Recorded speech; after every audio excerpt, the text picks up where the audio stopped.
The champagne glass in my brother's hand was the first red flag.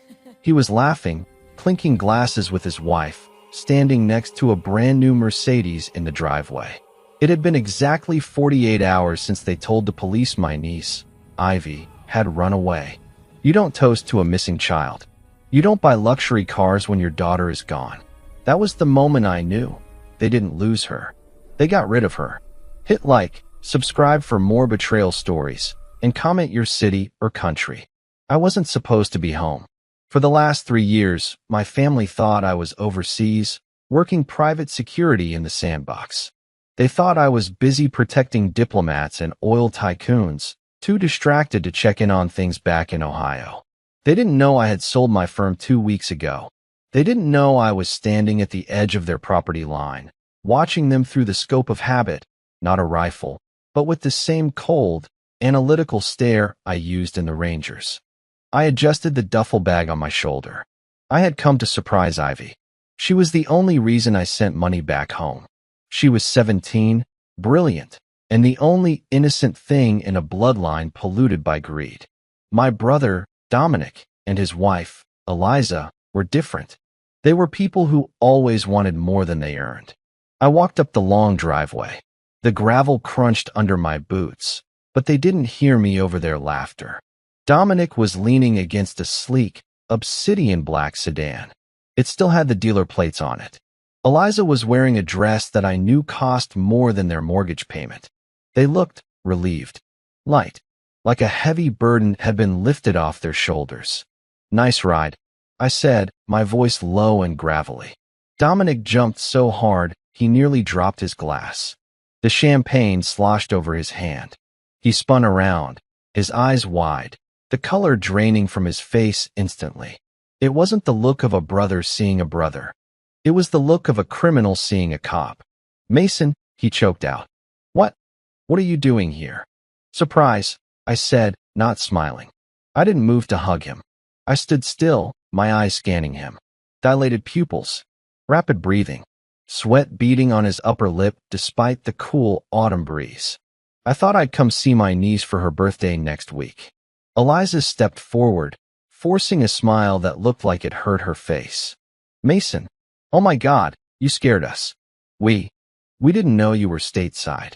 Clearly, I said, looking at the car. Business must be good, Dom. Last time we spoke, you were asking me for a loan to fix the roof. Dominic laughed nervously, wiping his wet hand on his pants. Yeah, well, things turned around. A lucky break. Some investments paid off. Where's Ivy? I asked. I cut right through the small talk. The air shifted. The celebration died instantly. Eliza looked down at her shoes. Dominic looked at the car. She's gone, Mason, Dominic said, trying to sound somber, but his voice lacked the heavy grit of real grief. She ran away 2 days ago, left a note and everything. Said she hates this town, hates us. We're devastated. Devastated. I repeated, looking at the champagne glass he was still holding.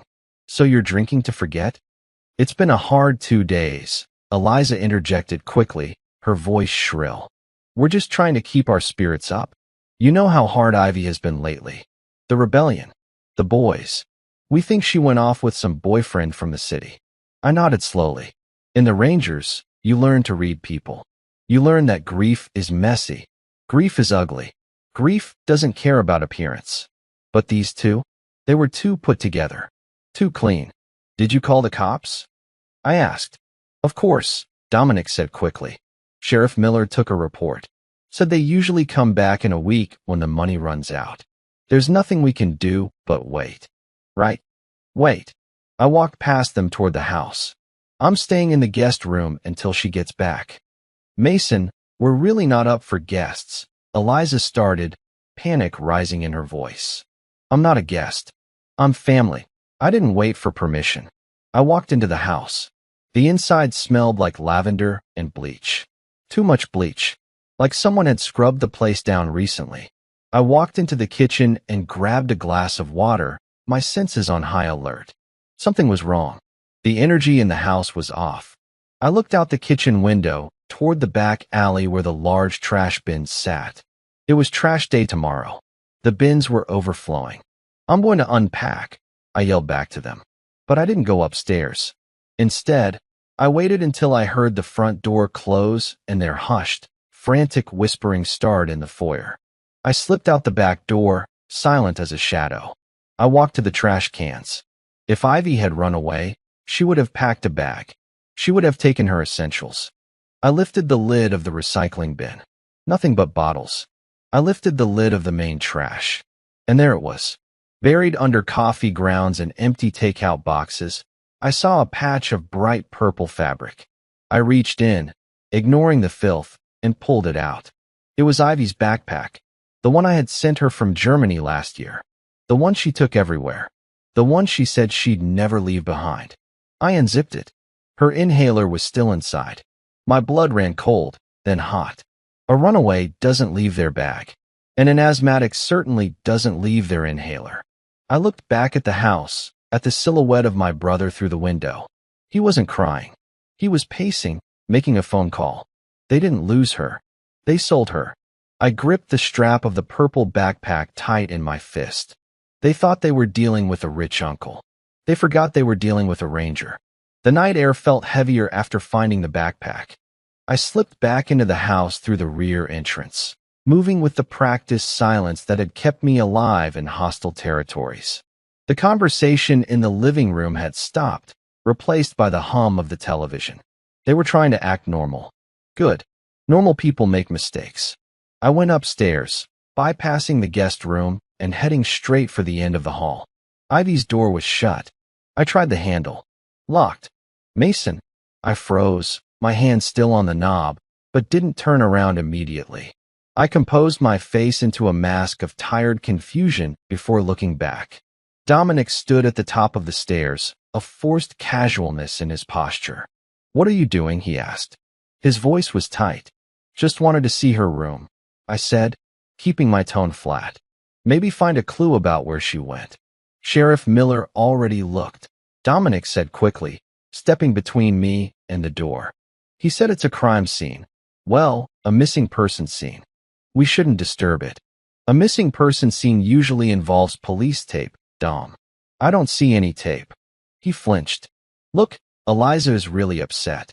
Seeing you in there. It's going to make her break down again. Just let it be for tonight, okay?" I stared at him for a long beat. He was terrified, not of losing his daughter, but of me opening that door. "Fine," I said. "I'm jet-lagged anyway." I went to the guest room and shut the door loud enough for them to hear. I waited 10 minutes. I heard their bedroom door click shut down the hall. I waited another 20 minutes for the house to settle into the deep silence of 2 a.m. Then I moved. I didn't need a key for Ivy's door. A tension wrench and a rake pick from my travel kit had the lock turned in 6 seconds. I slipped inside and closed the door behind me. Moonlight filtered through the sheer curtains, illuminating a room that felt frozen in time. The bed was made, but hastily. The pillows were crooked. I scanned the room, my eyes adjusting to the dark. On the nightstand sat a piece of notebook paper. The note. I picked it up. "Mom, Dad, I can't do this anymore. Don't come looking for me. I'm going to be happy. Ivy." It was short, generic, and it was all wrong. I pulled a small UV flashlight from my pocket, standard carry for checking hotel cleanliness, but useful for other things too. I shone the light on the paper. The paper was indented heavily. Whoever wrote this had pressed down hard, almost tearing the page. That happens when you're writing under duress or in a hurry. But the real tell was the signature. Ivy had a distinctive loop on her watch. I had seen it on 100 thank you cards she sent me. This Y ended in a sharp, jagged line. It was forced. I put the note back exactly where I found it. I began to search the rest of the room. The drawers were half empty, but not in a way that suggested packing. They were rifled through. Someone had tossed this room looking for something valuable. I checked under the mattress. Nothing. I checked the back of the closet. Nothing. Then I went to the master bedroom. I crept down the hall. Dominic and Eliza were snoring, a heavy, alcohol-fueled sleep. I didn't enter their room. I went to Dominic's home office downstairs. The door was unlocked. Dominic was sloppy. He always had been. I moved to the large safe in the corner. He used his birthday as the code. I knew it because he was a creature of habit. 0-4-1-2. The light on the keypad turned green. The heavy door swung open. Inside, there were the usual papers, deeds, insurance policies. But on the top shelf, sitting right next to his revolver, was a stack of cash. I picked it up. It wasn't a random amount. It was banded in bank straps. $50 bills. I counted quickly. 20 bills. $1,000. Who keeps exactly $1,000 in cash in a safe? Not a man who just bought a Mercedes. This wasn't savings. This was payment. It was small, pathetic money. Dirty money. I flipped through the stack. Tucked in the middle of the bills was a small, white business card. No name. No company logo. Just a symbol, a black chess knight, and a QR code on the back. My stomach churned. A black knight. In the circles I used to operate in, symbols like that didn't belong to banks or car dealerships. They belonged to networks. Private, encrypted networks. I took a picture of the card with my phone and put it back. I put the money back. I closed the safe. They had sold her for pocket change. $1,000. That was the price they put on my niece's life. I went back to the guest room, but I didn't sleep. I sat on the edge of the bed, staring at the wall. The rage was a cold, hard knot in my chest. If I let it explode now, I'd kill Dominic with my bare hands, and I'd never find Ivy. I needed to be smart. I needed to be the operator, not the uncle. I pulled out my laptop and connected my phone. I uploaded the photo of the QR code. I didn't scan it directly. That would alert whoever was on the other end. Instead, I ran the image through a decryption program I still had access to from my contracting days. The screen flashed processing bars. Green text scrolled rapidly. Decoding. Source, dark web relay node. Location ping, local. 15 miles east. The signal originated from a warehouse district just outside the city limits. Then, a new notification popped up on my screen. It was from the background trace I had started on Ivy's phone number earlier that evening. Target device active. Location, moving. Speed, 65 miles per hour. Direction, southbound on I-75. She wasn't gone yet. She was moving. I looked at the clock. 4:15 a.m. I closed the laptop. The sun was about to rise, and so was the hunter. The interstate at 5 a.m. was a river of gray fog and headlights. I was in a rental car, a nondescript sedan that blended in with the morning commuters. My phone was mounted on the dash, the tracking dot pulsing red. Ivy's phone was still moving south, but it had slowed down. She was about 40 miles away, near the state line. I wasn't chasing a runaway anymore. I was tracking a package. I pressed the gas, weaving through the early morning truck traffic. My mind was racing, running through scenarios. If they were transporting her this openly, they were arrogant. Or they had protection. I dialed Sheriff Miller's personal cell. I had known Miller since high school. He was the kind of cop who peaked at 18 and spent the rest of his life trying to relive his glory days on the football field. Yeah. His voice was groggy. Miller. It's Mason. A pause. A long, heavy pause. Mason? I heard you were back. Dominic told me. I'm looking for Ivy, I said, keeping my voice calm. I'm tracking her phone. It's pinging on I-75 South. Why aren't your deputies on this? Miller sighed, a sound of exaggerated patience. Mason, listen to me. The girl left. She disabled the GPS on her own. We've seen this a dozen times. If we go chasing every teenager who wants to skip town, we'd never get any real work done. She's 18 in a few months. It's not a crime to leave home. She's 17, Miller. And her inhaler is in the trash. That sound like a voluntary trip to you? Maybe she got a new one. He snapped, his tone shifting from tired to defensive. Look, stay out of it. You go playing Rambo on the highway, you're gonna get yourself arrested. Leave police work to the police. The line went dead. He hung up on me. That was mistake number one. Mistake number two was assuming I needed his permission. The red dot on my screen stopped moving. It had settled at a rest stop just before the Kentucky border. I floored it. 10 minutes later, I pulled into the rest area. It was quiet. A few semi-trucks idled in the back lot. A couple of weary travelers were walking their dogs. I scanned the lot. My eyes locked on a dirty white van parked near the wooded edge of the area. No license plates on the front. Tinted windows. It was classic. Too classic. I parked 3 rows back and got out. I didn't run. Running attracts attention. I walked with purpose, my hands loose at my sides. As I got closer, the driver's side door of the van opened. A man stepped out. He was huge, wearing a stained flannel shirt and a baseball cap pulled low. He stretched, scratching his stomach, and lit a cigarette. I checked my phone. The dot was right on top of him. I approached from his blind spot. "Morning," I said. He jumped, spinning around. His hand went instantly to his waistband. Professional reflex. Not a truck driver. "Can I help you?" he grunted, eyeing me up and down. "My niece," I said, my voice dropping to a whisper.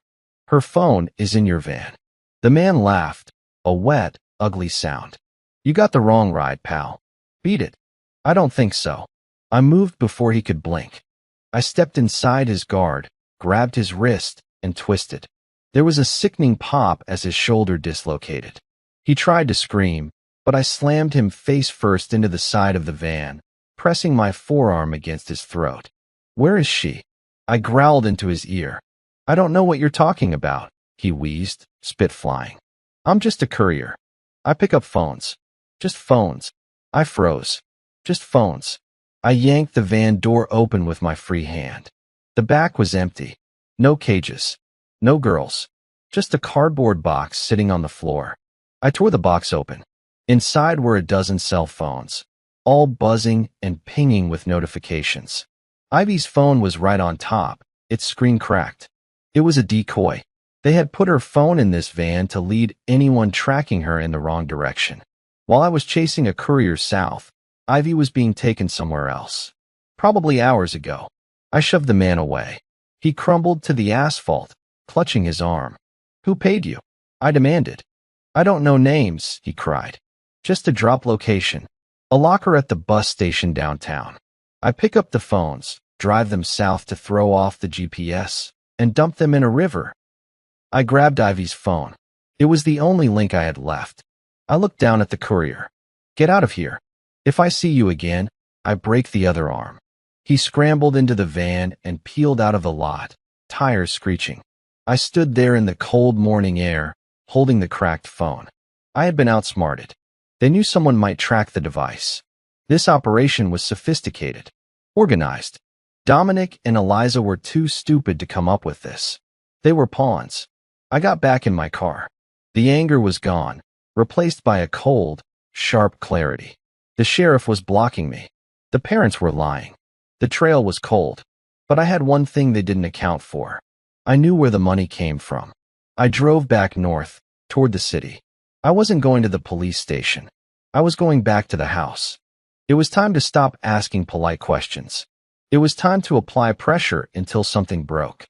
And the weakest link in this chain was my sister-in-law, Eliza. I pulled into the driveway just as the sun broke over the horizon, painting the sky in bruises of purple and orange. The new Mercedes sat there like a trophy, gleaming and mocking everything that was happening. I didn't park. I blocked it in. I walked into the house without knocking.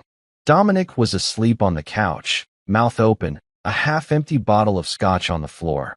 Eliza was in the kitchen, making coffee with shaking hands. She jumped when the back door slammed shut behind me. "Mason," she gasped, nearly dropping the carafe. "You've been gone all night. Where were you?" I didn't answer. I walked straight to her, invading her personal space until her back hit the marble counter. I placed Ivy's cracked phone on the island between us. The glass screen was shattered, a spiderweb of violence. Eliza stared at it. Her face went pale, her eyes darting from the phone to me. "Where did you get that?" she whispered. "I found it in a van headed for the state line," I said, my voice low and dangerously calm. "A decoy. Someone paid a courier to drive it south, while Ivy was taken somewhere else." "Taken?" Eliza laughed nervously, a high-pitched, hysterical sound. "Mason, You're letting your imagination run wild. She probably dropped it when she left. Or, or sold it for bus money. Stop it, I snapped. The command cracked through the room like a whip. The game is over, Eliza. I found the backpack in the trash. I found the fake note. And I saw the cash in the safe. Her eyes widened. You went into the safe? $1,000, I said, leaning in closer. That's the going rate? For your own daughter? $1,000 and a car lease. You don't understand, she cried, tears finally spilling over. But they weren't tears of grief. They were tears of terror. We didn't have a choice. We were drowning, Mason. The business went under 6 months ago. The house was in foreclosure. We were going to lose everything. So you sold Ivy to save the house. No, it wasn't like that. She was shaking now, her hands gripping the counter edge so hard her knuckles were white. They said it was a job, a placement, a wealthy family in Europe looking for a governess. They said she'd be safe. They said she'd send money home. Who is they, Eliza? She clamped her mouth shut, shaking her head violently. I can't say. He'll kill us. He said if we talked, the deal is void and accidents happen. An accident is about to happen right now if you don't give me a name. Suddenly, a roar came from the living room. Get away from her. Dominic charged into the kitchen. He was hungover, disheveled, and holding a baseball bat. His eyes were wild. Get out of my house, Mason. You have no right to break in here and threaten my wife. I didn't flinch. I turned slowly to face him. He swung the bat. A clumsy, telegraphed arc aimed at my head. I stepped inside the swing, letting the wood whistle harmlessly past my ear. I drove my fist into his solar plexus. The air left his lungs in a wet whoosh. As he doubled over, I swept his legs. He hit the kitchen tile hard, the bat clattering across the floor. Before he could gasp for air, I had my knee on his chest and my hand wrapped around his throat. Not squeezing enough to kill, just enough to remind him of his mortality. You sold her, Dom, I snarled, looking down into his terrified, watering eyes. You sold your own blood to a trafficker because you're a failure of a man. Now, you're going to tell me who bought her, or I'm going to start breaking fingers. And I won't stop at 10. It was O'Connell. Eliza screamed from the corner. She was slid down against the cabinets, sobbing into her hands. His name is O'Connell. The broker. I eased the pressure on Dominic's throat, but didn't let him up. Where do I find him? The Golden Knight Club, Dominic wheezed, clutching his chest. Downtown. Underground poker. Tonight. He's always there on Tuesdays. I stood up, stepping over my brother as if he were nothing more than a rug. See? Was that so hard? I picked up the bat and tossed it onto the counter next to the coffee maker. If you call the police, I said, looking at both of them, I'll tell them about the cash in the safe. If you call O'Connell and warn him, I'll come back here and finish what I started. Do you understand? They both nodded, paralyzed by fear. Stay in the house, I ordered. If you leave, I'll find you. I walked out of the kitchen, adrenaline humming in my veins. The Golden Knight Club. I knew the place. It wasn't a club you just walked into. It was a fortress for the city's elite degeneracy. High stakes, higher security. I needed to get in. But I couldn't go in as Mason the Ranger. I had to go in as Mason the billionaire. I drove back to my hotel, not the guest room. I was done sleeping under the same roof as those monsters. I showered, washing off the grime of the interstate and the stink of my brother's betrayal. I opened my suitcase. I had packed one suit, just in case. A charcoal bespoke Italian cut that cost more than Dominic's new car. I put it on. I strapped my Rolex to my wrist.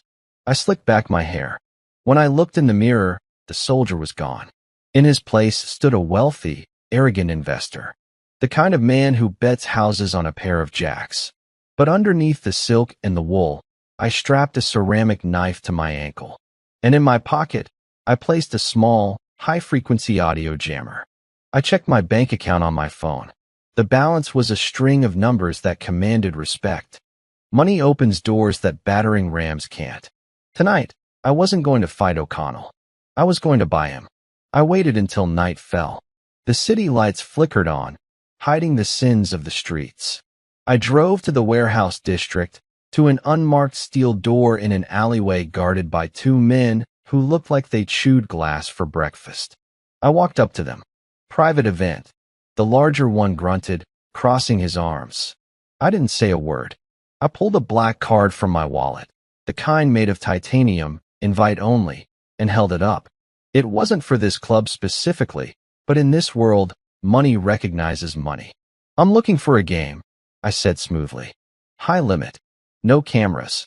The bouncer looked at the card, then at my suit, then at my shoes. He tapped his earpiece. We got a walk-in. Looks like a whale. A pause. Then he stepped aside and opened the steel door. Basement level. Don't cause trouble. I smirked. I never do. I walked into the darkness, the heavy bass of music thumping against the walls. The air smelled of cigar smoke and expensive perfume. I was in. Now, I just had to find the man who thought he could buy my niece. And when I found him, I was going to make him wish he had never learned the value of $1. The basement of the Golden Knight Club was a different world. The thumping bass from upstairs faded into a sophisticated, velvet-draped silence. The lighting was dim, amber and gold, designed to make everyone look beautiful and everything look expensive. Waitresses in black evening gowns moved silently between tables carrying trays of crystal tumblers.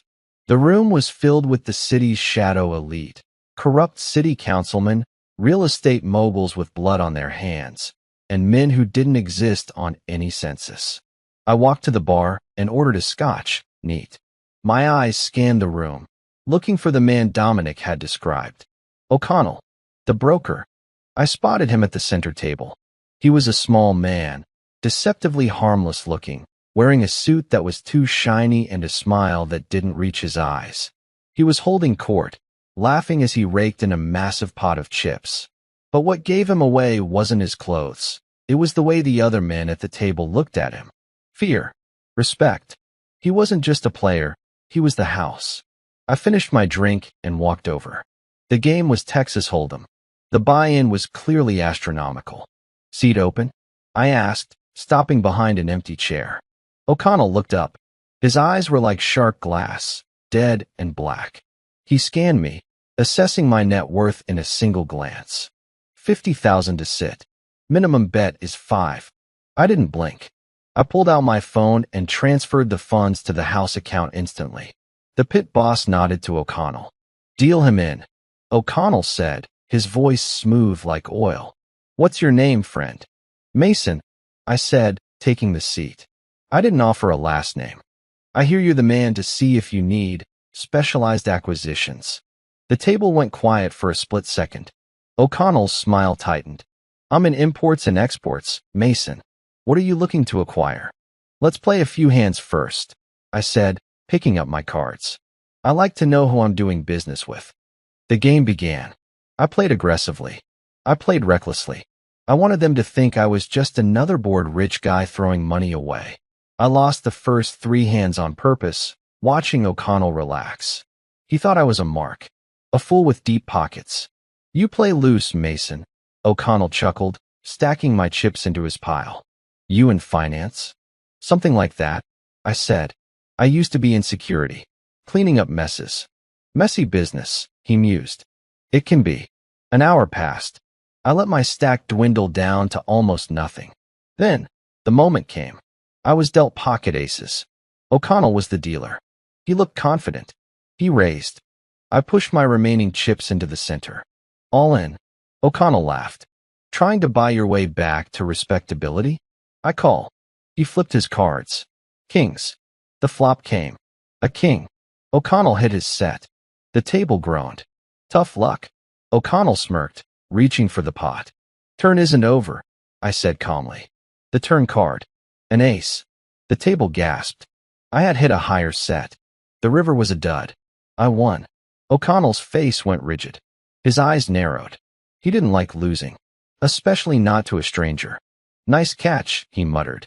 I'm not here for the money, I said, leaving the massive pile of chips in the center. I leaned forward, resting my elbows on the velvet. I want information. I want to know about a transaction you made 2 days ago. A girl named Ivy. The silence that fell over the table was absolute. The other players shifted uncomfortably. 2 large security guards stepped out of the shadows behind O'Connell. I think you should leave, O'Connell said softly. The charm was gone. The predator was out. I'm not leaving without a location, I said. My hand drifted to my pocket, gripping the audio jammer. My brother, Dominic, said you're the one who brokered the deal. He said you bought his daughter for $1,000. O'Connell stood up slowly. Your brother is a gambling addict and a liar. And you are trespassing. He snapped his fingers. Get him out. And break his legs so he remembers the way. The 2 guards moved in. I didn't stand up. I waited until the first guard reached for my shoulder. I moved with the sudden, explosive violence of a coiled snake. I grabbed the guard's wrist, used his momentum to pull him down, and slammed his face into the edge of the mahogany table. Bone crunched. He went limp. The second guard reached for a gun inside his jacket. I spun the chair I was sitting on and kicked it into his knees. He buckled. I stood up, grabbed the bottle of expensive cognac from the table, and smashed it across his temple. He dropped like a stone. The other players scrambled back, knocking over chairs, terrifying whimpers escaping their throats. I stood alone in the center of the chaos, facing O'Connell. He wasn't reaching for a weapon. He was staring at me, realizing his mistake. You're not in finance, he whispered. No, I said, stepping over the unconscious guard. I'm the cleanup crew. I grabbed O'Connell by his silk tie and slammed him back into his chair. I pulled the ceramic knife from my ankle sheath and pressed the tip against his jugular. The ledger, I said. Digital or physical? Where is it? You're dead. O'Connell hissed, sweat beading on his forehead. You have no idea who you're messing with. The people I work for, they own this city. They own the police. I don't care who they own, I said, pressing the blade until a single drop of blood appeared on his neck. I want the ledger. Now. It's on the tablet, he gasped, pointing to a slim device sitting next to his chips. Biometric lock. Unlock it. He reached out with a trembling hand and pressed his thumb to the screen. It unlocked. I grabbed the tablet with my free hand, keeping the knife at his throat. I scrolled through the files. It was a database of horror. Names. Dates. Prices.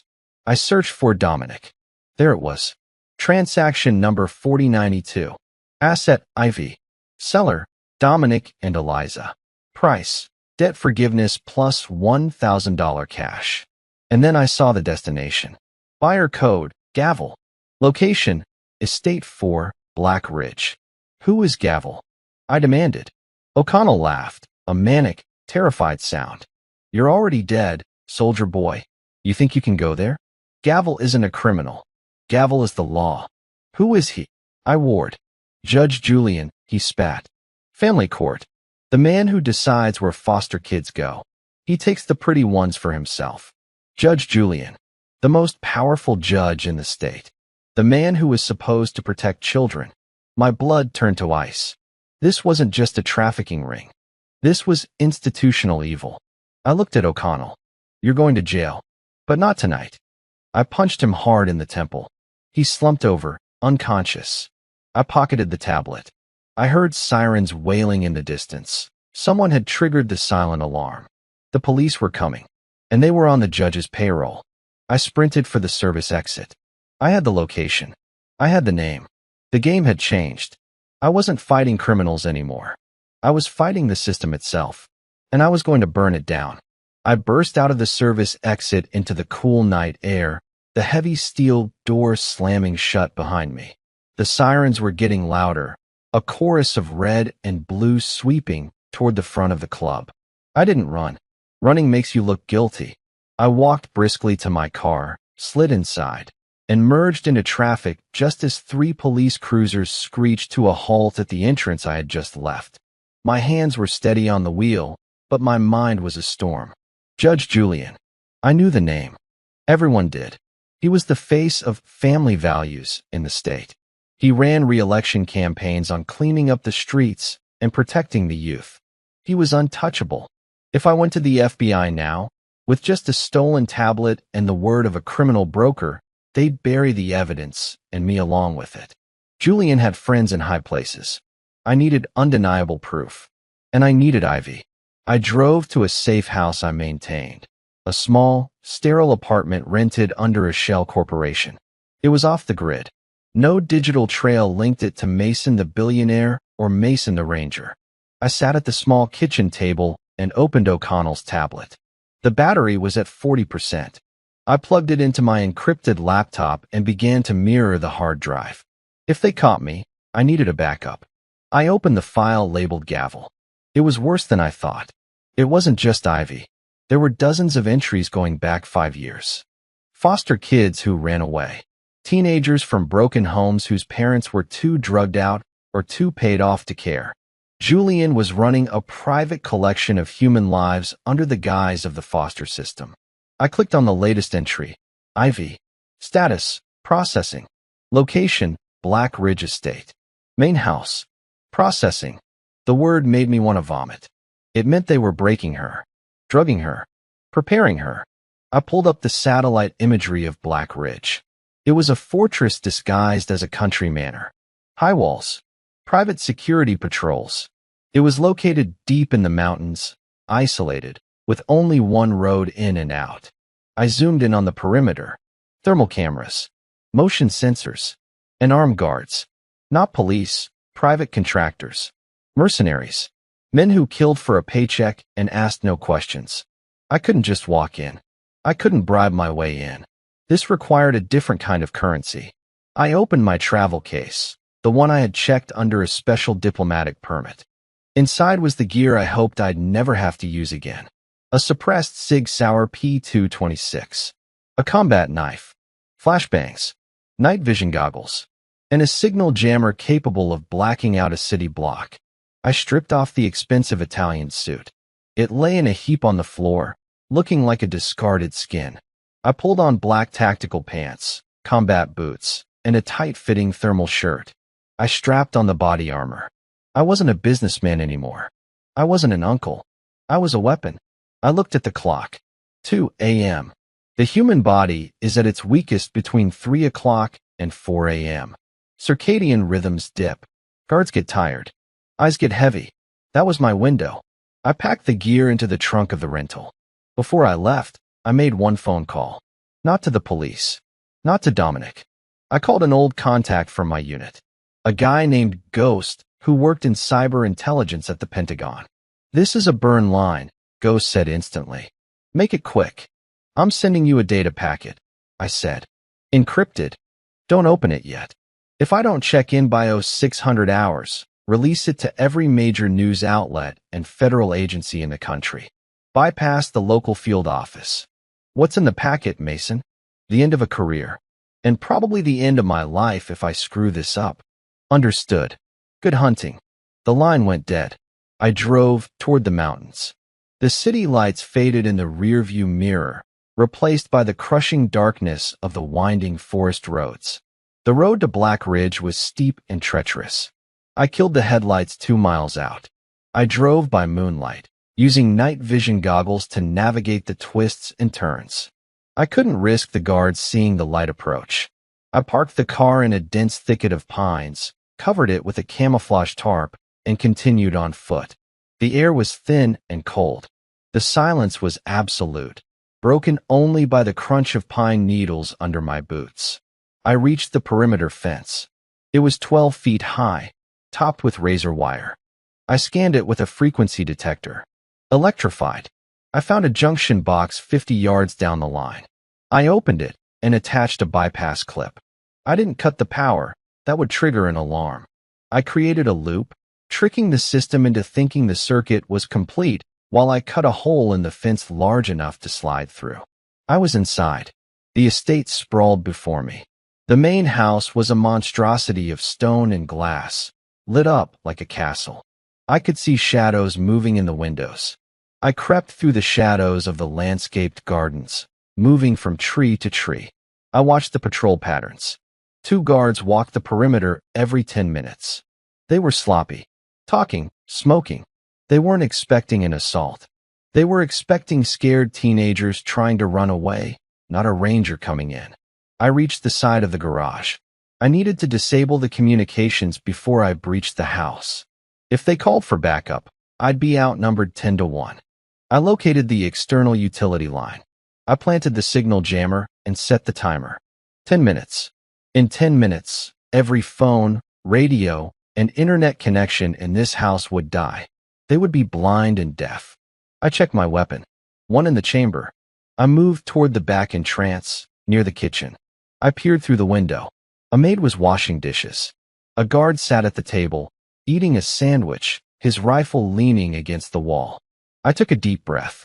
The anger that had been burning in me all day settled into a cold, hard focus. Ivy was in there, and the man who bought her was sleeping in a silk bed upstairs. Tonight, the judge was going to face a jury of one.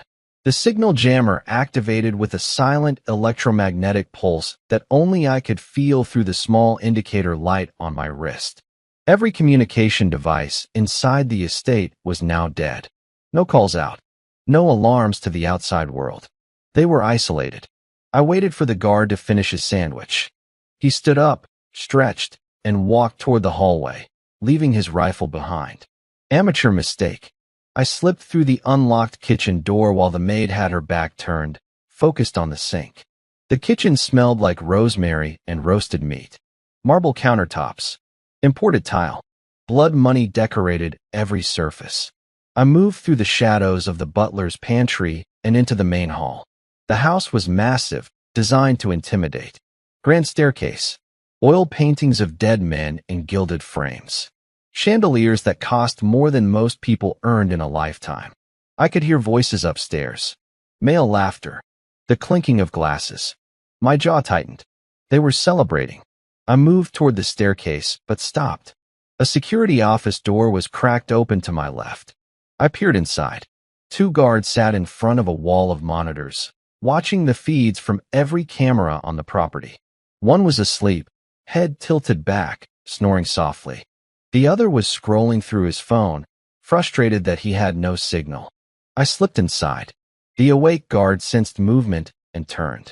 His eyes went wide. I was on him before he could shout. I wrapped my arm around his throat in a blood choke. He struggled for 3 seconds, then went limp. I lowered him silently to the floor. The sleeping guard never woke. I zip-tied both of them and stuffed their mouths with cloth. I reviewed the monitors. There were cameras everywhere except one wing of the house. The east wing. That section was blacked out intentionally. That's where they kept the girls. I moved through the ground floor, clearing each room with surgical precision. I encountered another guard near the library. He was young, barely out of his 20s, standing post with an AR-15. He saw me emerge from the hallway. "Hey, you're not supposed to be." I closed the distance in 2 strides. I drove my knee into his gut, folding him in half. As he gasped, I delivered a sharp elbow to the base of his skull. He crumpled. I took his rifle, ejected the magazine, and tossed it into a decorative vase. I reached the east wing staircase. It was narrow, servant stairs, hidden from the main house. The kind of passage designed for people who weren't supposed to be seen. I ascended silently, my weapon raised. At the top of the stairs was a locked steel door. Not wood. Steel. Reinforced. This wasn't a bedroom door. This was a cage door. I examined the lock. Biometric scanner and keypad. I didn't have time to hack it.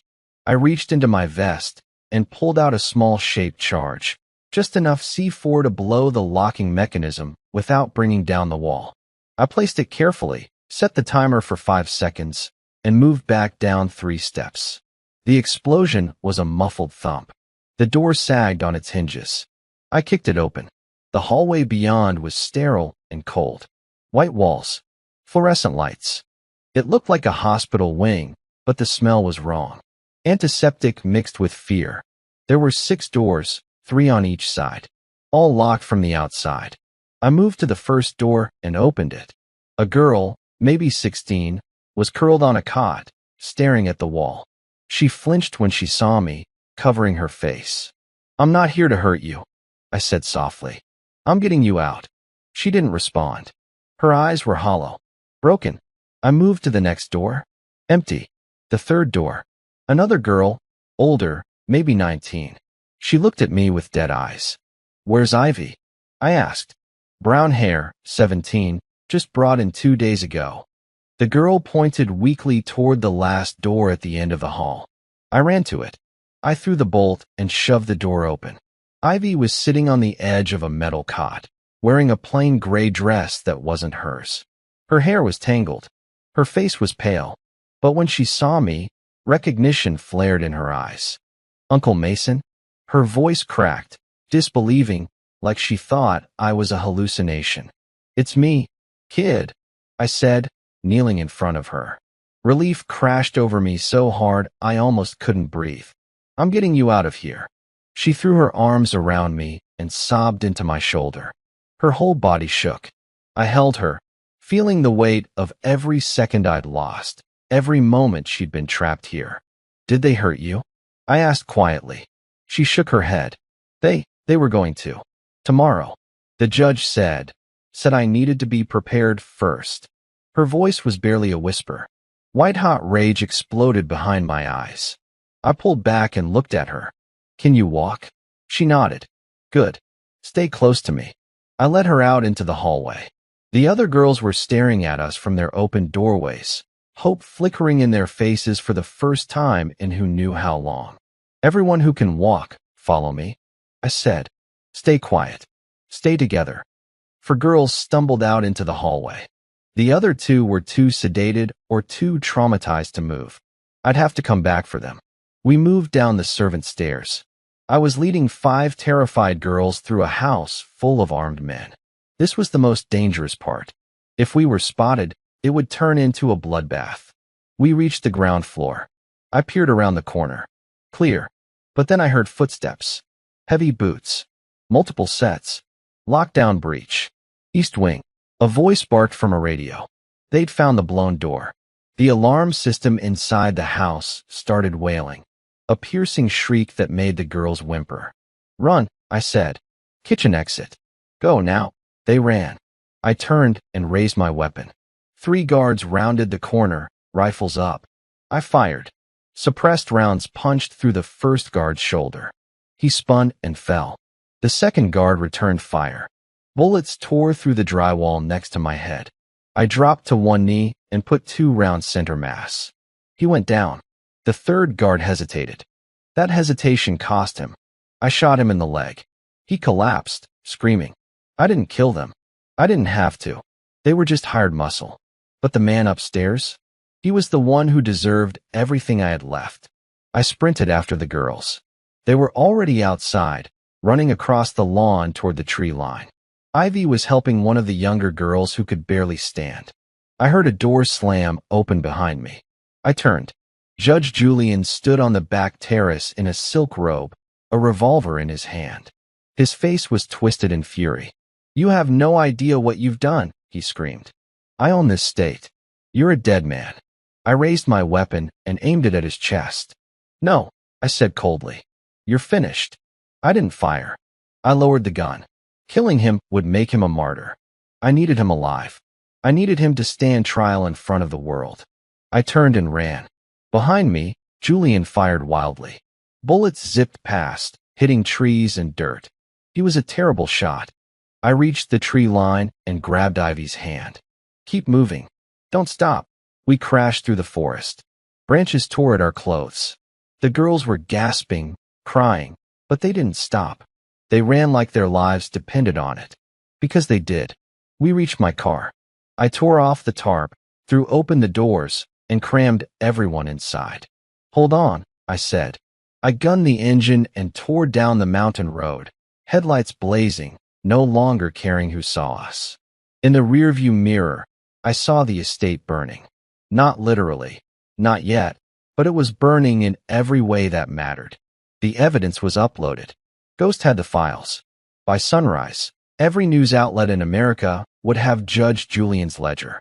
Ivy leaned her head against my shoulder, exhausted and safe. It's over, I whispered. But I was wrong. It wasn't over yet. The drive down the mountain was a blur of high-speed corners and terrified silence. The car was overloaded, 5 girls crammed into the back and passenger seats, holding onto each other as I navigated the switchbacks with aggressive precision. I checked the rearview mirror constantly. No headlights following us yet. Julian's guards were likely scrambling, realizing their boss was exposed and their fortress breached. Ivy was in the passenger seat next to me. She was shivering, staring out the window at the black trees rushing by. "You okay?" I asked, keeping my eyes on the road. She nodded slowly, but her hands were gripping the door handle so tight her knuckles were white. "I thought you were in Europe," she whispered. "Dad said you were gone, that you didn't care anymore." "Your dad is a liar," I said, my voice hardening. "I never left you, Ivy. I never will." We hit the main highway just as the first hint of dawn began to bleed into the sky. I drove straight past the exit for the local sheriff's office. I wasn't stopping there. Miller was compromised. Half the county was compromised. I needed federal jurisdiction. I drove 2 hours north, crossing state lines, heading toward the nearest FBI field office in Columbus. When we finally pulled up to the federal building, the sun was fully up. It looked like any other office building: concrete, flags, security barriers. But to these girls, it was a fortress of a different kind. I parked the car. "Wait here," I told them. "Keep the doors locked." I walked up to the security checkpoint. I didn't look like a savior. I looked like a mercenary covered in dirt and sweat, wearing tactical gear under a torn shirt. 2 guards immediately put their hands on their holsters. "Stop right there," one shouted. I raised my hand slowly. "My name is Mason. I'm a former ranger. I have 5 minors in my vehicle who are victims of a human trafficking ring involving a sitting judge. I need to speak to the special agent in charge immediately." The guards hesitated, looking at each other. They saw the intensity in my eyes. They saw the car full of frightened girls. 10 minutes later, the building was swarming. Agents poured out, medical teams arrived. They took the girls inside, wrapping them in blankets, giving them water. I watched Ivy walk through the glass doors, supported by a female agent. She looked back at me once, a small, fragile smile on her face. Then, 2 agents approached me. "We need your statement. Now." I spent the next 6 hours in an interrogation room. I told them everything. I gave them O'Connell's tablet. I gave them the audio recordings from the bugs I had planted. I gave them the names: Julian, O'Connell, Dominic, Eliza. When I walked out of that room, Ghost had kept his promise. The news was already breaking. Breaking news: massive trafficking ring exposed. Judge Julian implicated. But my work wasn't done. The law would handle Julian. The law would handle O'Connell. But there was one loose end that required a personal touch. I drove back to my brother's house. It was late afternoon when I pulled into the driveway. The house looked exactly as I had left it, peaceful and suburban. But the energy was different. There were no police cars here yet. The feds were hitting Julian first. Dominic and Eliza were small fish. They probably didn't even know the storm was coming. I walked up to the front door and kicked it open. The lock shattered. Dominic and Eliza were in the living room, packing suitcases. Panic radiated off them. They had seen the news. They were trying to run. They froze when they saw me standing in the doorway, blocking the sun. "Mason!" Eliza shrieked, dropping a pile of clothes. We were just leaving, going to visit my mother." "Sit down," I said. My voice was quiet, terrifyingly calm. Dominic tried to bluster. "You can't just barge in here. We're calling the police." "Go ahead," I said, stepping into the room. "Call them. Tell them how you sold your daughter to a pedophile judge for $1,000 and a lease on a Mercedes." Dominic's face crumbled. He collapsed onto the sofa, burying his head in his hands. We didn't know it was him." "You didn't care," I corrected. "You cared about the money. You cared about keeping this house. You cared about your image." I walked over to the coffee table and picked up a lighter that was sitting there. I flicked it on, watching the flame dance. "The feds are on their way," I said. "They have the ledger. They have Ivy's testimony. You're going to prison for a very long time. Conspiracy to commit trafficking, child endangerment, kidnapping." Eliza started sobbing, loud, ugly cries. Mason, please. We're family. You can't let them take us. Help us get away. We'll go anywhere. We'll disappear. I looked at her with pure disgust. Family protects each other. You are parasites. I reached into my pocket and pulled out a single, crisp $50 bill. I tossed it onto the coffee table. Here, I said. Start your legal defense fund. Then I turned and walked out. I stood on the lawn and watched as 3 black SUVs screeched around the corner. FBI agents in tactical vests poured out, surrounding the house. They breached the door I had just left open. FBI, get on the ground. I watched as my brother and his wife were dragged out in handcuffs, screaming, pleading. Neighbors were watching from their windows. The illusion of their perfect suburban life was shattered forever. I got back in my car. My phone buzzed. It was a text from the agent in charge. Ivy is asking for you. I smiled for the first time in days. The house was empty. The monsters were in cages. And Ivy was safe. But there was one final thing I had to do. The fire I had started at the estate was metaphorical. The fire I was about to light now, that was business. I drove to the bank. I had a meeting with the mortgage holder of my brother's house. It was time to settle all debts. The bank manager looked nervous. He kept glancing at my muddy boots and the faint smear of soot on my cheek. Then back at the 9-figure balance on the tablet screen I had slid across his mahogany desk. Mr. Mason, he stammered, adjusting his glasses. This is highly irregular. You want to purchase the mortgage note for 420 Oak Street? Today? In cash. Right now. I said, leaning back in the leather chair. I want the deed. I want the business loans my brother defaulted on. I want every single cent of debt Dominic and Eliza owe this institution transferred to me, along with full ownership rights. But sir, the foreclosure process has already begun on the business assets. And with the, recent legal trouble reported on the news regarding the owners. That's exactly why I'm buying it. I interrupted. Distressed assets. I'm doing you a favor. I'll pay the full principal plus 10% interest. But I walk out of here with the paper. Greed is a universal language. The manager's apprehension vanished instantly. He typed furiously for 10 minutes. Papers were printed. Signatures were notarized. 30 minutes later, I walked out of the bank with a thick folder under my arm. I didn't just own their debt. I owned their lives. I drove back to the FBI field office. The media circus outside was intense. Satellite trucks, reporters shouting questions, helicopters circling overhead.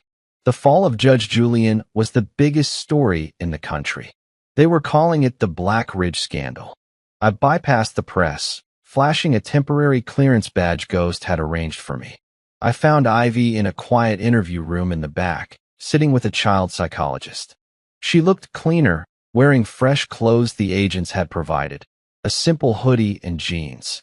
She was holding a cup of hot chocolate, staring into the steam. When she saw me, she put the cup down and stood up. The fear in her eyes was still there, but it was receding, replaced by a fragile exhaustion. Hey, she said softly. Hey. I walked over and sat on the edge of the table. How are you holding up? They asked me a lot of questions, she said, wrapping her arms around herself. About mom and dad. About the judge. You did good, I said. You told the truth. That's the bravest thing anyone can do. She looked up at me, tears welling in her eyes again. They're in jail, aren't they? Mom and dad. Yes, I said. I didn't sugarcoat it. They're not coming out, Ivy. Not for a long time. She nodded, a tear slipping down her cheek. Good. The word was heavy. It was the sound of a child realizing they were an orphan, not by death, but by betrayal. What happens now? She asked, looking around the sterile room. I don't have anywhere to go. The social worker said I might go into the system. I reached into my jacket pocket and pulled out the folder from the bank. I placed it on the table between us. You're not going into the system, I said. You're coming with me. Her eyes widened. Really? But can you? You travel. You work. I quit, I said. I'm retired. For real this time. I bought a house. Well, technically, I bought their house. I tapped the folder. But I was thinking we sell it. Burn it down. Whatever you want. And we buy something new. Somewhere far away from here. Maybe by the ocean. Maybe in the mountains. Anywhere you want. Ivy stared at me, then at the folder. A small sob escaped her throat, and she launched herself at me, hugging me tighter than before. Thank you, she wept. Thank you for coming back. I held her, looking over her shoulder at the one-way mirror. I knew the agents were watching. I knew the road ahead would be hard. Trauma doesn't just vanish. But for the first time in my life, I wasn't just a soldier following orders. I had a mission that actually mattered. 3 months later, the courtroom was packed. The air conditioning hummed, fighting the stifling heat of the bodies crammed into the gallery. Everyone wanted to see the monster fall. Judge Julian sat at the defense table, looking shrunken and pale. His expensive suit hung off him. The arrogance was gone, replaced by the terrified realization that his power had evaporated. I sat in the front row. Ivy was next to me. She held my hand, her grip firm. She wasn't the scared girl in the gray dress anymore. She was a survivor. The prosecutor, a sharp woman from the Department of Justice, stood up. Your Honor, the state calls its next witness. Mason Vance. I squeezed Ivy's hand, stood up, and buttoned my jacket. I walked to the stand. I swore to tell the truth. And then, for the next 2 hours, I dismantled Judge Julian's life piece by piece. I detailed the tracking, the infiltration, the girls I found in the cages. I spoke clearly, without emotion, letting the facts hang in the air like a guillotine blade. When I looked at Julian, he wouldn't meet my eyes. He stared at the table. He knew. I was the one variable he hadn't calculated. The uncle who wouldn't just go away. Then came the sentencing for the co-conspirators. Dominic and Eliza were brought in. They looked like ghosts. Eliza was gaunt, her hair unwashed. Dominic had aged 10 years. They scanned the crowd, looking for a friendly face. They found none. When their eyes landed on Ivy, she didn't look away. She stared right back at them, cold and dry-eyed. She had mourned the parents she thought she had. She had nothing left for the strangers standing in orange jumpsuits.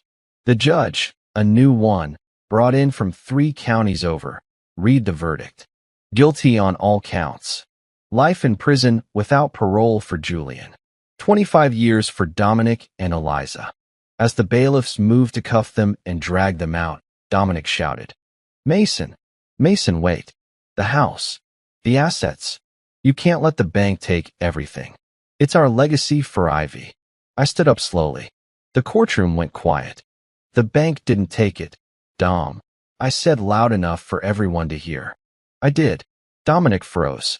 What? I bought the debt, I said. I own the house. I own the cars. I own the business. And I'm liquidating all of it. Every dime is going into a trust for the victims of the ring you helped feed. Eliza screamed. It was a sound of pure, materialistic despair. They didn't care about the years in prison. They cared that they had lost their status, their money, their legacy. Get them out of here, the judge ordered. I watched them get dragged away, kicking and screaming. It was finally over. I walked back to Ivy. Ready to go? She stood up, taking a deep breath. Yeah, let's go home. We walked out of the courthouse into the bright afternoon sun. The reporters swarmed, shouting questions, cameras flashing. I put my arm around Ivy, shielding her, guiding her toward my truck. We didn't look back. We didn't answer questions. We just got in and drove. We were going to the coast. I had found a place, a quiet house on a cliff overlooking the Pacific. No fences, no guards, just open water and endless horizon. Ivy turned on the radio. A rock song played, loud and defiant. She rolled down the window, letting the wind whip her hair. She smiled, a real smile this time. The nightmare was behind us. The traffickers were burned. The family was broken, but what remained was stronger than steel. We were free. The ocean breeze was different from the mountain air. It smelled of salt and freedom. We had been in Oregon for 2 weeks. The house I bought sat on a rugged cliff overlooking the Pacific, miles away from the nearest neighbor. It was a complete reset. New furniture, new clothes, new life. I was in the kitchen making breakfast, pancakes, because that was the one thing I knew how to cook without burning when the phone on the counter buzzed. It was an encrypted number. Ghost. I hesitated. I had told him I was retired, that I was done. I picked it up. This better be a goodbye call. It's about the ashes, Mason. Ghost's voice was serious. The investigation into Julian's network. We missed something. My blood ran cold. I turned off the stove. What do you mean, missed something? Julian was the buyer, Ghost said. O'Connell was the broker. But we found an encrypted comms channel on Julian's private server that was still active after his arrest. Someone else was funding the operation. A silent partner. And according to the chatter, they aren't happy about their investment burning down. I looked out the window. Ivy was sitting on the deck, reading a book, her legs tucked under her. She looked peaceful. Safe. Who? I asked, my grip tightening on the phone. We don't have a name yet. Just a handle. The architect. And Mason, the chatter indicates they know where you are. They tracked the bank transfer you made for Dominic's debt. I cursed silently. I had been sloppy. I had let my desire for revenge on Dominic expose my position. How long? I asked. Hard to say. Maybe days. Maybe hours. If they send a cleanup crew, it won't be local thugs this time. It will be professionals. I hung up. I walked out onto the deck. The sun was shining. The waves were crashing below. It was perfect. And it was a trap. Ivy, I said. She looked up, shielding her eyes from the sun. Yeah. Pack a bag, I said, keeping my voice level. Just the essentials. We're going on a trip. She frowned, sensing the shift in my mood instantly. Where? We just got here. You said we were safe. We are, I lied. But I forgot I have to sign some papers for the trust back in the city. It won't take long. But we should go now. She studied my face for a second. She was smart. She saw the tension in my jaw. Is someone coming? She asked quietly. I didn't insult her intelligence by lying again. Maybe. I need to make sure this is finished for good. Go pack. She stood up immediately, closing her book. No arguments. No panic. She moved like a soldier's daughter. I went to the safe in the master bedroom. I pulled out the Sig Sauer and checked the mag. I grabbed the go bag I always kept ready. Cash, passports, burner phones. We were in the truck 10 minutes later. I didn't take the main highway. I took the old logging roads that winded through the dense forests of the Pacific Northwest. We drove for an hour in silence. Who is it? Ivy finally asked. Someone above the judge, I said. Someone with deep pockets who doesn't like losing money. Are we going to run forever? She asked. Her voice wasn't scared, just tired. I looked at her. No, we're not running. We're relocating to a hunting ground. I pulled the truck off the road into a hidden clearing I had scouted days ago. Old habits die hard. I killed the engine. Listen to me, I said, turning to her. I made a mistake. I thought cutting off the head of the snake was enough. But snakes have eggs. I need to find out who the architect is. And I can't do that if I'm worrying about protecting you here. So what do? We split up, I said. Just for 24 hours. I have a friend, Ghost. He's sending a team to pick you up. They'll take you to a secure site at a naval base. No one gets in there without a presidential order. And you? I'm going to wait here, I said, looking back at the empty road. I'm going to let them find me. I'm going to let them think they have me cornered. Mason, no. She grabbed my arm. That's suicide. It's a trap, I corrected. For them. A black helicopter appeared over the tree line 10 minutes later. It wasn't marked, but I knew the bird. It was Ghost People. It landed in the clearing, kicking up a storm of dust and pine needles. 2 men in tactical gear jumped out. I knew one of them. Sergeant Miller, no relation to the corrupt sheriff. Good man. Get her out of here, I shouted over the rotor wash. Naval Base Kitsap. Don't stop for anything. I hugged Ivy hard. I'll come for you. I promise. You better, she whispered, tears streaming down her face. She ran to the chopper. I watched it lift off and disappear over the ridge. Now I was alone. I got back in the truck and drove back to the house on the cliff. I parked in the driveway, right out in the open. I went inside and opened a beer. I sat in the living room, facing the front door. I placed the cig on the armrest. I waited. If the architect wanted to settle the score, I was going to make sure the price of admission was higher than they could ever afford. Sunlight faded. The ocean turned black. At 10 p.m., the motion sensors at the end of the driveway tripped. No alarm sounded. I had disabled it. Just a silent vibration on my phone. 3 vehicles. SUVs. Moving slow, lights off. They were here. I took a sip of beer. "Welcome to the party," I whispered. I picked up a remote detonator from the coffee table. I hadn't just bought furniture for this house. I had rigged the entire perimeter with C4 charges I had acquired from my old contacts. I watched through the window as 12 men in black tactical gear moved toward the house. They moved well. Professionals. Not cops. Mercenaries. They stacked up at the front door. I waited until they breached. Crash. The door flew open. Flashbangs rolled in. I didn't move. I just pressed the button. The blast hit like a freight train. The walls buckled, windows shattered, and the front half of the house seemed to jump off its foundation. The C4 under the porch and in the support beams went off in a perfect chain, controlled, directed outward. The men who had just crashed through my front door never had a chance. The shockwave threw their bodies back into the darkness like broken dolls. I was already moving. The second I hit the detonator, I dove through the open doorway into the hallway and down the narrow staircase that led to the basement. The blast roared above me, dust and splinters raining down as I tumbled the last few steps and slammed into the concrete floor. My ears rang. My shoulder screamed. But I was alive. I pulled myself up and hit the next switch, a manual release on a reinforced steel door I'd installed when we moved in. The slab slid shut above me just as flaming debris crashed down where I'd been standing 3 seconds earlier. The house was gone, and to the men watching from the SUVs outside, it looked like I was gone with it.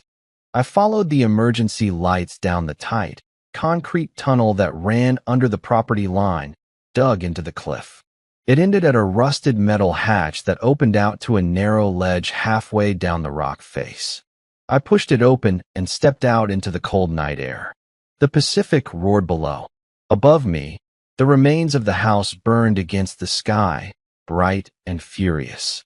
I watched from the shadows as more men scrambled near the driveway, shouting into dead radios, sprinting toward the flames.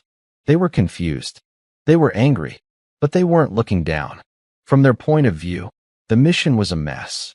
12 men dead or dying. The target presumably vaporized. No witness, no revenge, no clean message for their employer. Good. If the architect thought I was dead, he'd stop hunting Ivy. I clipped into a rope anchored in the rock, rappelled down the cliff to a small cove where a weather-beaten fishing boat waited, tied to a hidden mooring. I'd bought it in cash the week we moved in. Habit. Paranoia. Call it whatever you want. It was paying off now. 15 minutes later, the fire on the hill was a flickering glow behind us as I guided the boat through the dark water, heading up the coast. I let the engine drone and the cold spray slap my face until my hands stopped shaking. For the first time since this started, I had done something that wasn't about attacking. It was about disappearing. Let the architect look for a ghost. 2 months later, the world still thought I was dead. The official story was simple. Former ranger dies in mysterious house explosion linked to trafficking ring scandal. Conspiracy forums argued about it. News anchors used my name for a week, then moved on to the next outrage. But in a secure wing of a naval base thousands of miles away, Ivy knew the truth. I walked through the gray corridor of the family housing unit, carrying a paper bag full of takeout. The guard at the end of the hall nodded. "She hasn't left that room all afternoon," he said quietly. "Been drawing again." "That's a good sign," I answered. I knocked once, then opened the door. The room was simple: clean bed, desk, small window. On the wall, sketches were taped up in a neat grid. Ocean scenes, trees, a woman standing on a porch with her face turned away, a little girl on a swing. Pieces of a life that hadn't happened yet, but might. Ivy sat at the desk, pencil in hand. She looked up when she heard me, and that now familiar mix of relief and disbelief crossed her face, like she was still getting used to me walking into rooms alive. "You're late," she said, trying to sound annoyed. Her eyes betrayed the smile she was holding back. "Traffic," I said, holding up the bag. "Also, the guy at the burger place thinks I'm in witness protection. He keeps asking for selfies." I told him I'm in the world's least glamorous retirement. She snorted. "You? Retired?" "Sure." I set the food on the desk and sat on the edge of the bed. "How was today?" She shrugged, picking at a fry. "Therapy was weird. They asked if I wanted to write a letter to Mom and Dad. And I told them there's nothing left to say," she murmured. "Then I spent an hour talking about you instead. So technically, it was a productive session." I laughed softly. "Your therapist is going to start charging me double." A quiet settled between us. Not heavy, not awkward, just real. "Ghost called this morning," I said. "He wanted me to tell you something." She turned, interested. "About the judge?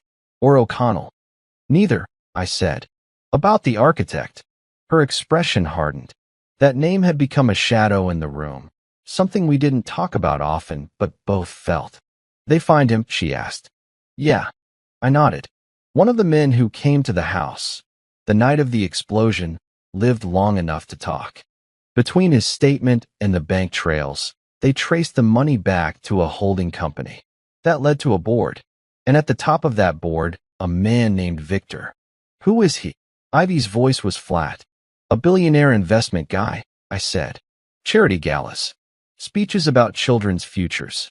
Turns out he'd been funding rings like Julian's in 3 different countries. Kids were just another asset class to him. Her jaw clenched. "What happened to him?" "He didn't go out in a blaze of glory," I said. "No dramatic arrest. No shootout. The feds froze his accounts, raided his offices, seized his servers. They gave the evidence to every country he'd touched. The board threw him out. His wife left. His kids changed their names. The last ghost heard. Victor was in a holding cell waiting to be extradited 3 different directions at once." She was quiet for a long time. "That's it," she finally said. "After everything, he just sits in a cell." "It sounds small," I admitted. "But a man like that, losing control, losing his name, losing the illusion that he's untouchable, that's a death sentence that takes its time." She stared at the drawing in her hands. A girl standing on a cliff, hair blowing in the wind. "So it's really over?" she asked. "No more judges. No more architects. No more men showing up in the dark." I took a breath. This was the most important promise I would ever make. "It's never over for the world," I said. "There will always be bad men. There will always be new monsters. But our war? This chapter? Yeah, that's done. The people who hurt you are in cages. The ones who tried to erase me think I'm a pile of ash on a cliffside." She studied my face. "And you? What do you do now, Mr. Ranger Billionaire?" I looked at her sketches on the wall. At the one in the center, a small house near a beach, 2 figures on the porch. "I was thinking," I said slowly, "about buying us something quieter than a cliff that explodes." "Low bar," she muttered, but she was smiling now. "Maybe in a small town where the loudest thing at night is crickets," I went on. "You could finish school. Maybe go to art college. I could, I don't know, coach Little League. Complain about grocery prices. Learn how to be boring." "Pretty sure you'd fail at boring," she said, wiping at her eyes. "But I like the rest of it." I stood and tapped one of her drawings. "You pick the view. Ocean, forest, desert, snow, whatever you want. We build from there. Not fast, not perfect, just real." She looked like she was swallowing something sharp. "Do you ever regret it?" she asked suddenly. "Coming back, getting involved. You could have stayed gone, kept your money, your life, let the system do whatever it was going to do." I answered without thinking. "Every hard thing in my life led to you still breathing," I said. "I don't regret a damn second." Her eyes filled again, but this time she didn't look away. "If you were me," she whispered, "would you ever forgive them? Mom, Dad?" The question hung there, heavy and honest. I thought about Dominic on the courthouse floor, Eliza screaming about the house, the empty space where parents should have been in a little girl's life. I don't know if forgiveness is something they earned, I said quietly, and I don't think you owe it to them. Not now. Not ever. Forgiving them isn't about freeing them. It's about not letting them live in your head rent-free for the rest of your life. She nodded slowly. So, I can choose. Later. Or never. Exactly, I said. You don't have to decide today. Today, you just have to breathe. Eat your fries before they get cold. And maybe pick what state you want your new driver's license from. She actually laughed. It was small, but it was real. Okay, she said. Deal. We sat on the floor with greasy fast food and talked about irrelevant things. Whether silly college towns, whether Oregon or California had better beaches. For the first time, the future didn't feel like a battlefield. It felt like a road trip. When she finally fell asleep on the bed, pencil still in her hand, I picked up the sketch she'd been working on. It was us. Not as we were that day, but older. Calm. On a porch somewhere that didn't exist yet. The ocean in the distance. No walls. No bars. No fire. Just a man and a girl who survived, and refused to let that be the most interesting thing about them. I put the drawing back on the desk and turned off the light. Whatever came next, we'd face it as something her parents never knew how to be. Family. If you were in Ivy's place, could you ever forgive parents who sold you out? Or are some betrayals too deep to ever heal? Where are you listening from right now? Drop your city or country in the comments so we can see how far this story reached. If this story touched you even a little, tap like gently, hit subscribe in your own time, and stay with this channel. Your support is what keeps these voices alive. And tell in the comments, what kind of stories do you want next? Dark family betrayal? Cheating spouse drama? Slow burn quiet revenge? Whatever you love hearing, more stories just like that will be created for you. Until the next thriller and epic revenge story, take care of yourself and your heart.